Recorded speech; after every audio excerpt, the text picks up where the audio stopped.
That's our delivery to Weird Dave the Shepherd, so shall we get airborne again?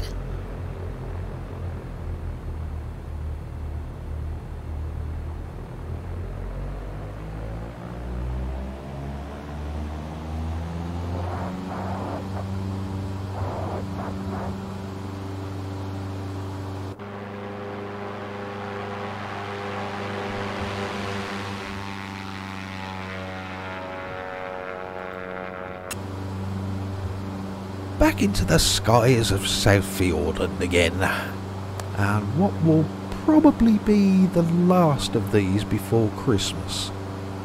There will likely be other videos, well, at very least one more before we get to Christmas Day, but it's probably going to be after then before we continue this bush flying tour and finish this off. We will get it done eventually. So, as for today's leg, the express deliveries paperwork tells us the next winner of the free Fjordwear pack is at White Peak. The people who live here give a home to retired racing cows, which they let roam freely around the property. That does mean you can sometimes find a cow on the runway, although try not to worry about it. They may be retired now, but they were once racing cows, so they can still move out of the way very quickly, and nobody has ever hit one yet. Yeah, fingers crossed.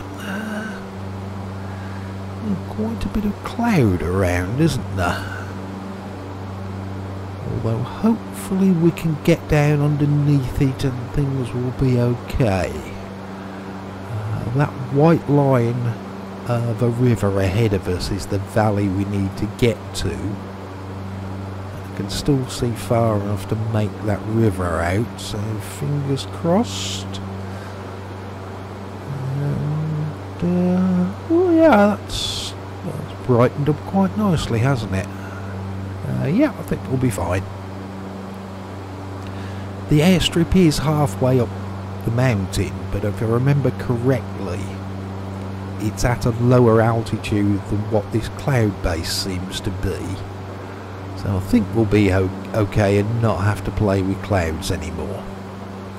I mean, the runway is enough to deal with anyway, as we need to hug the hillside on our left as we get closer and be ready to make a turn to line up when the runway finally does pop into view, because the trees, they seem to hide the airstrip quite well, so you won't see it for most of the approach.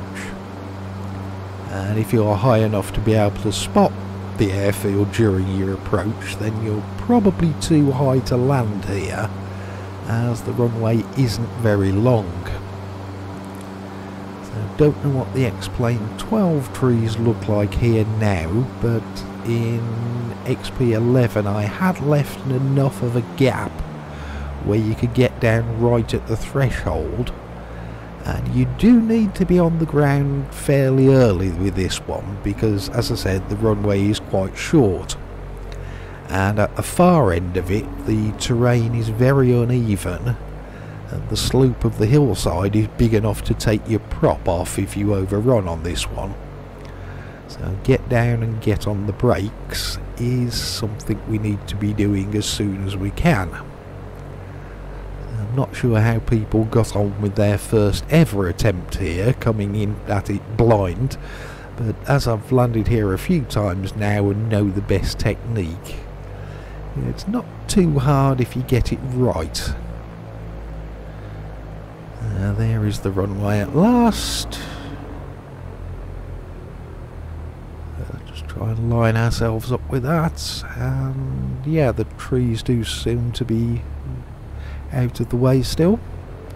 As I said before, this is my first ever attempt at flying here into all of these airports since I did the conversion for X-Plane 12, so I'm kind of beta testing each airfield as I go along. Looking good, get down. Yeah, no, sorry, Didn't mean to do that.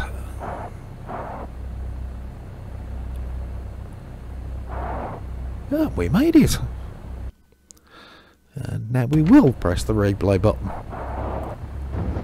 I've got it now mapped as a little button on my throttle. I just accidentally hit it then. Yeah, trees are all out the way, so you could get down right at the threshold if you needed to. Not a brilliant landing, but that will do. We survived, so I shall call that a present to myself. And I say that because tomorrow it's my birthday. Yeah, made it to 55. Although with time zones, you people of the future in New Zealand, it's already Saturday, isn't it? So, happy birthday to me today or tomorrow, depending on where you are.